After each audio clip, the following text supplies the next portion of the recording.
علیکم مادر جان. خوب هستین؟ صحتتان خوب است؟ بخیر هستین؟ فضل خدا. چی میفروشین مادر جان؟ ما پیاز کتول سودا میکنیم بس این نظام در دستیس کتول میکنیم. چرا دیگه کسی در خانه نیست کار کنه؟ نه پسر کلان نداریم؟ نه ولی یک تا بچه دارم، بچه زیاد ندارم، کاریگر نیست.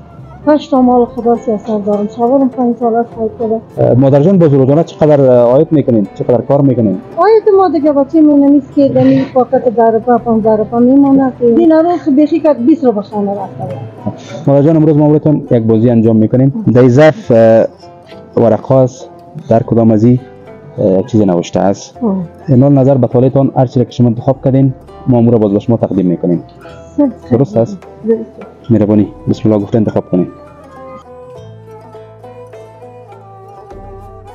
چای بوره و لبنیات این چیزی است که با شما برآمد طالتان است. بله این براتون تقدیم میکنیم. خیلی تخم چای بوره و لبنیات است که براتون تقدیم میکنیم. بخیر باشین مادر جان. خداوند مهربان است ان شاء الله. خداوند در کار بارتان برکت بیندازن. به جوانیتان برکت. بخیر باشین. سلامت باشین. تشکر. دنیا و آخرت کامیاب باشین. بخیر باشین. روزتان خوش. سخوی سرفراز و دو جهان باشین.